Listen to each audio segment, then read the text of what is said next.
नमस्कार दोस्तों, एक बार फिर से आप सभी का स्वागत है हमारे इस YouTube चैनल सुरभि शिक्षा संस्थान पर।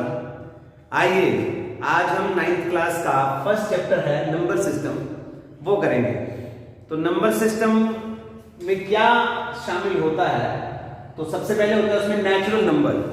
नेचुरल नंबर वो नंबर जो 1 से स्टार्ट हो, which number are start from 1, 1, 2, 3 etc.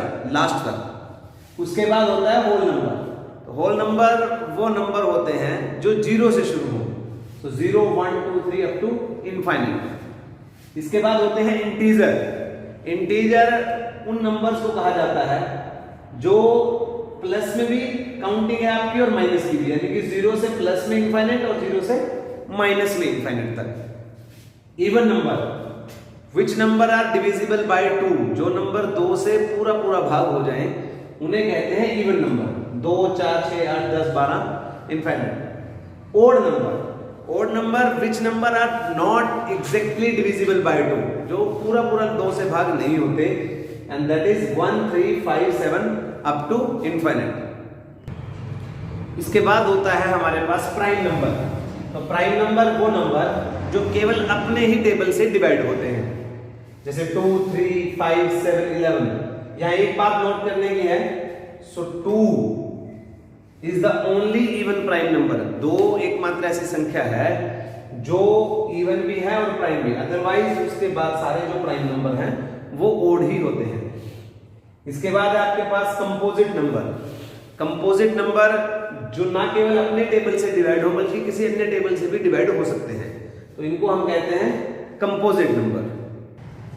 आइए इसके बाद होते हैं rational number. Rational number those number जो p अपॉन क्यू की फॉर्म में लिखे जा सके, means Q is not equal to 0। इसका मतलब है कि अपॉन में डिनोमिनेटर 0 नहीं होना चाहिए, जैसे कि 1/2, 2/3 एक्सेट्रा।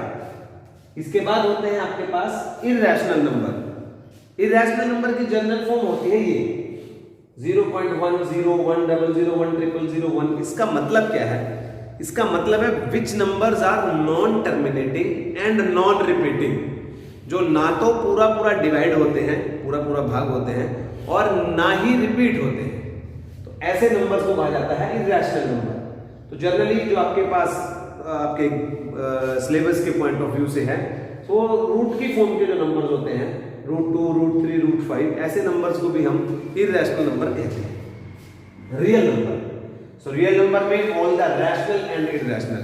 और भी इजीली आप समझना चाहे तो कह सकते हैं कि अब से पहले जितने भी नंबर हमने किए वो सारे जो नंबर्स होते हैं उनको रियल नंबर कहा जाता है। तो आइए अब एक्सरसाइज 1.1 का फर्स्ट क्वेश्चन है, इज 0 अ रैशनल नंबर? क्या 0 एक रैशनल नंबर है? तो अगर आप ध्यान से देखेंगे तो जनरली हमने कहा था rational number are those number which can be represent in the form of p upon q, but q is not equal to 0। So ये p अपॉन q की फॉर्म में तो नहीं नजर आ रहा है। तो अगर p अपॉन q की फॉर्म में नहीं है तो इट मींस क्या ये रैशनल नंबर नहीं है? देखिएगा ध्यान से, हम किसी भी नंबर के नीचे 1 लिख सकते हैं। यदि किसी भी नंबर के नीचे 1 लिखा जाएगा तो उससे उस नंबर पर कोई इफेक्ट नहीं पड़ता। वो 0 है, अब भी 0। जैसे आपके पास अगर 2 आ जाए तो वो पूछ ले इज 2 अ रैशनल नंबर, तो आपको करना क्या है कि देखिए 2 के अपॉन में 1 लिखने से भी वो 2 ही रहा है। यदि आपने 2 के अपॉन में 1 लिखा तो वो 2 ही रहा, उस पर कोई इफेक्ट नहीं पड़ा, तो p अपॉन q की फॉर्म में लिखा जा चुका है। तो अगर कोई नंबर p अपॉन q की फॉर्म में लिखा जा सके तो दैट मीन्स कि वो रैशनल नंबर हो जाता है। Hence 0 is a rational number. आइए सेकंड क्वेश्चन देखते हैं, find 6 rational number between 3 and 4। तो 3 एंड 4 इनके बीच के हमने 6 रैशनल नंबर लिखने हैं। सो 3 और 4 या कोई भी नंबर हो उसके बीच में infinite number of rational number होते हैं। तो आप कितने भी नंबर इनके बीच में लिख सकते हैं। तो मेथड्स आप समझिए, उसने 6 रैशनल नंबर लिखने को कहा है। तो देखिए आप क्या करेंगे, 3 को भी 7 × 7 से मल्टीप्लाई कर ले और 4 को भी 7 × 7 से मल्टीप्लाई कर ले। तो ये आपका हो जाएगा 21/7 और वो हो जाएगा 28/7। तो यहां से अगर आप देखेंगे तो आप कितने रेशनल नंबर 22, 23, 24, 25, 26, 27 और सबके बारे में 7। तो ये आपके 6 रैशनल नंबर हो गए 3 और 4 के बीच में। यदि एक ही रैशनल नंबर ढूंढने को कहे आपको तो आप जनरल भी कर सकते हो, 3 और 4 को प्लस किया बाय 2 किया 7/2। तो ये भी एक मेथड होता है। लेकिन अगर ज्यादा नंबर आपको कहे तो आपने करना कैसे है, ऐसे जितने भी नंबर आपको कहेगा उससे एक एक्स्ट्रा करके आप न्यूमरेटर और डिनोमिनेटर दोनों में उससे मल्टीप्लाई इस नंबर को कर लेंगे। आइए नेक्स्ट क्वेश्चन करते हैं। 3/5 एंड 4/5 इनके बीच में 5 रैशनल नंबर।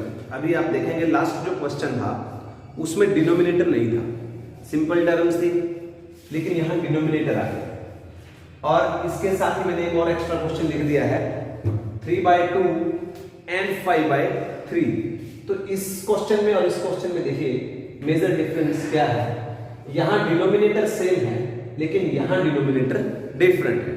तो मैं दोनों क्वेश्चन आपको इकट्ठे कराऊंगा। Same denominator and different denominator, दोनों में फर्क क्या है।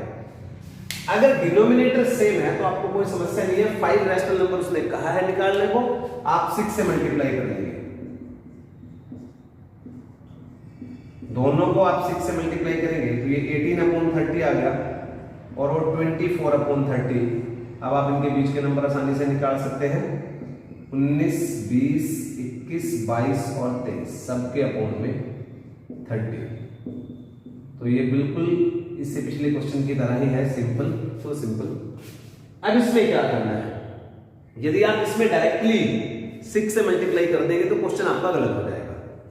तो आपने करना क्या है, पहले डिनोमिनेटर सेम करना है।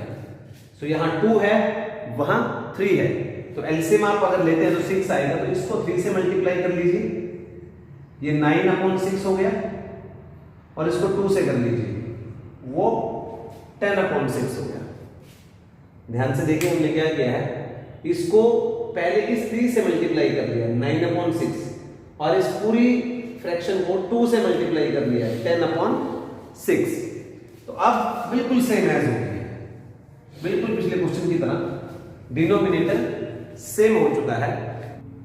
तो अब इसको हम, क्योंकि 5 निकालने हैं तो हम 6 से मल्टीप्लाई कर लेंगे। तो ये आपका हो जाएगा 54/36 दैट इज 60/36।